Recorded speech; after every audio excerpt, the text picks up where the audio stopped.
The haunted road, what they don't want you to know. There are roads that lead you to your destination. There are roads that take you home. And then there are roads that take you somewhere you were never meant to go. This is the story of Raven Hollow Road, a stretch of highway in rural West Virginia that locals refuse to drive after dark, because those who do don't always make it to the other side. The road that disappears. Raven Hollow Road runs about 12 miles through dense forest, connecting two small towns, Black Ridge and Cedar Creek. On a map, it looks ordinary, just another winding back road, but locals call it the road that disappears. Why?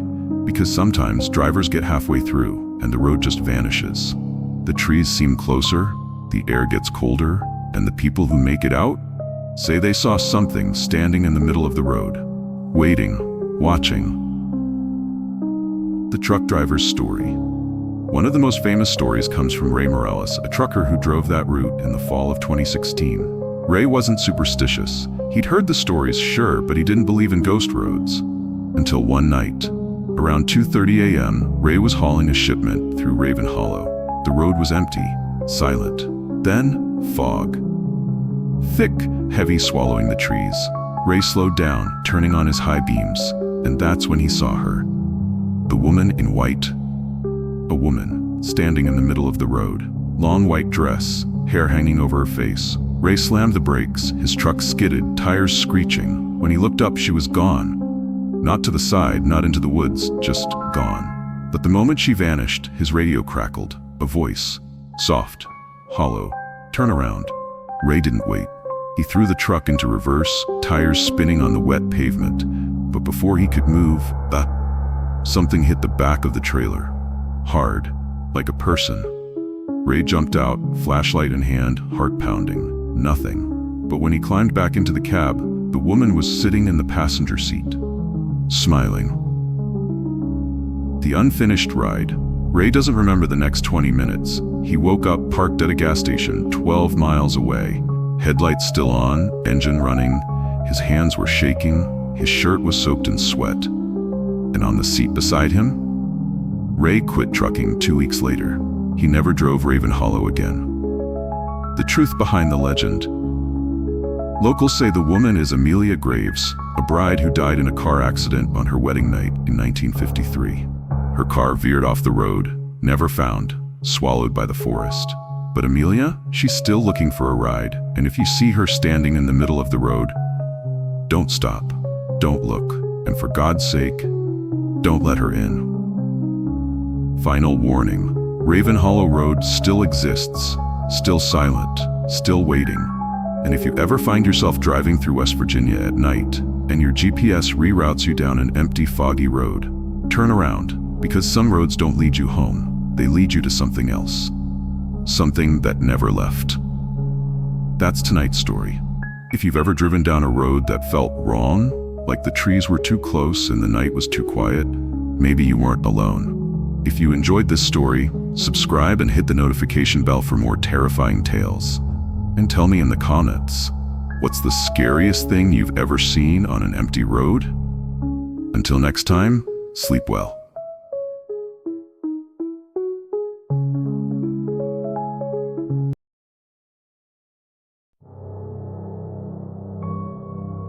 The terrifying road, the creepiest encounter ever. Some roads take you home, some roads take you somewhere new, and some roads take you where you were never meant to go. This is the story of a forgotten back road in rural Kentucky, where a late-night shortcut turned into a nightmare, where the road itself came alive. The shortcut that went wrong. It was a Friday night, late September. Jenna and her boyfriend Kyle had spent the evening at a friend's house about an hour outside of Lexington. It was almost midnight when they finally headed home. The highway was empty, moonlight casting pale shadows across the asphalt.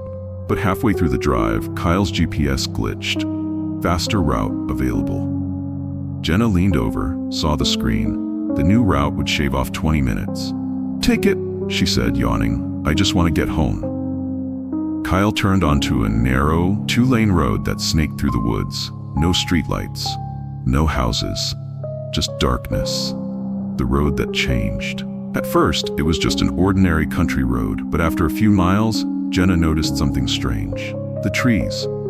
They weren't just lining the road, they were leaning in, branches arching overhead, blocking the moonlight. The headlights barely cut through the thickening fog, and the pavement, it changed, cracked, uneven, like it hadn't been driven on for years. Kyle slowed down, gripping the wheel tighter. "Are we even on the right road?" Jenna whispered. Kyle checked the GPS. No signal. That's when they saw the first sign. The warning signs. A wooden signpost, crooked and rotting. "Turn back." Spray painted in red. Jenna laughed nervously. "Okay, that's gotta be a joke, right?" Kyle didn't answer. He was staring at the road ahead. Because now, the road was narrowing, like the forest itself was closing in. And then they saw her. The woman in the road, standing right in the middle of the road. A woman. Long black hair, white dress, barefoot. She didn't move, didn't flinch as the headlights hit her, just stood there, staring. Kyle slammed the brakes, the car skidded, tires screeching on cracked pavement. Do we help her?" Jenna whispered, heart pounding. But before Kyle could answer, the woman smiled, wide, too wide. Then she took a step forward. The escape that wasn't. "Forget this," Kyle muttered, throwing the car into reverse. But the moment he looked in the rearview mirror, there she was, standing right behind the car. Same smile, same hollow eyes. Jenna screamed. Kyle floored it, swerving around the woman, tires spitting gravel as they sped down the narrowing road. But the road? It didn't lead back to the highway. It kept going, twisting, turning, taking them deeper into the woods. And no matter how far they drove, the woman was always just behind them. The vanishing road. After what felt like hours, the road suddenly ended. Not a dead end, not a turn, just nothing. The pavement faded into grass. The trees stood tall and silent, like they'd never been cut for a road in the first place. Kyle slammed the brakes, heart racing. Silence, fog curling around the car. Then tap, tap, tap on Jenna's window, the woman, smiling. The final escape. Jenna didn't think, she didn't scream. She grabbed the wheel, yanked it hard, and sent the car crashing through the underbrush. Branches scraped the sides, the engine roared. And suddenly, they burst onto a paved road. The real road. Headlights flashed from an oncoming car. They had made it. But when they looked back, the road they'd just driven? Gone, like it had never existed. The last warning. Kyle never found that shortcut again. The GPS showed nothing. No side road, no alternate route. But every now and then, someone else reports it. Late at night, driving alone, a shortcut they've never seen before. And if you take it, you might not come back.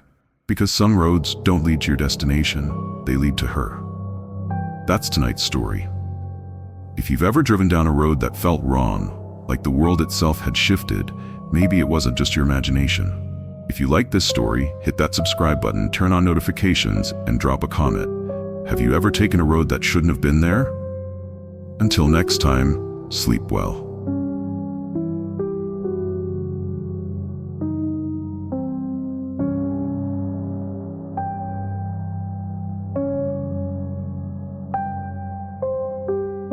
The unexplained road, you won't believe what happened.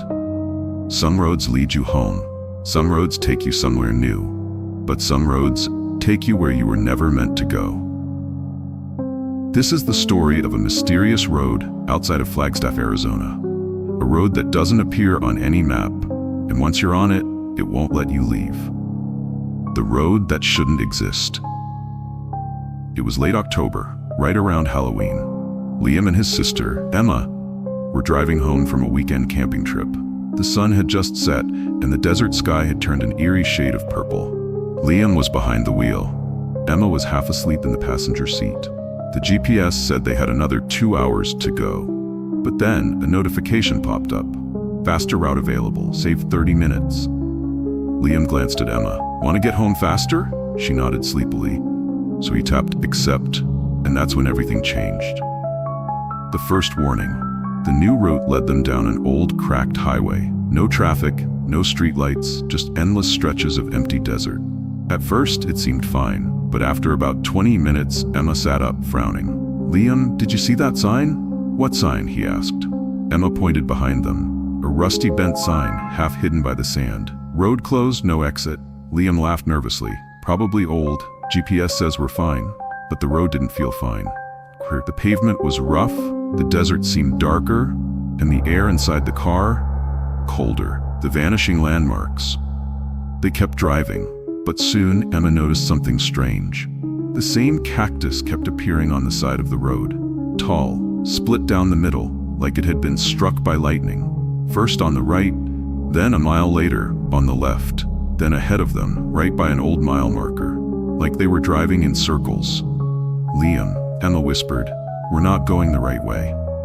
Liam checked the GPS. The blue route still stretched ahead, but the distance to home hadn't changed. 2 hours away. Exactly what it had said when they took the turn. The man by the road. Panic started creeping in. Liam gripped the wheel tighter. "Okay, we're turning around," he muttered. But before he could, the headlights caught something on the road ahead. A man, standing dead center, dressed in old clothes like something out of the 1950s. His face, blank, pale, and his eyes, black holes. Liam slammed the brakes, tires screeching, but when the car stopped, the man was gone. Only dust swirled in the air where he'd been standing. The road that looped. Emma was shaking now. "Liam, turn around, get off this road." He spun the wheel, heart racing. But the moment they turned, the same man stood in the rearview mirror. Smiling, Liam floored it, speeding down the road. But no matter how far they drove, the cactus kept reappearing. The distance on the GPS never changed, and the man was always just behind them. The escape that shouldn't have worked. Finally, Liam did the only thing he could think of. He shut off the GPS. The screen flickered, and for the first time, a new road appeared. Not on the GPS. To the right, a dirt path, barely visible. "Take it," Emma screamed. Liam yanked the wheel, tires skidding on the loose gravel. They drove like hell, bumping along the narrow path, until suddenly, they burst out onto Highway 89. The real highway. Headlights of another car flashed past. They had made it. The last glitch. Back on familiar ground, they pulled over, gasping for air. Emma's phone buzzed. A new notification. Route completed. Estimated arrival never. She dropped the phone like it burned her. And when Liam looked back down the dirt road, it was gone. No turn, no sign, just endless desert, like the road had never existed. The final warning, Liam and Emma never took another GPS shortcut again. And when they told their story, locals nodded grimly, because they'd heard it before. A road that appears only after dark, a road that doesn't lead to your destination, but to something else. Some say it's an old route from the 1950s, cursed after a fatal accident. Others believe it's something older, a trap, a road that feeds on the lost. And once you're on it, it doesn't want to let you go. That's tonight's story. If you've ever driven down a road that felt wrong, maybe you weren't just imagining it. If you enjoyed this story, hit that subscribe button, turn on notifications, and drop a comment. Have you ever taken a shortcut you regretted? Until next time, sleep well.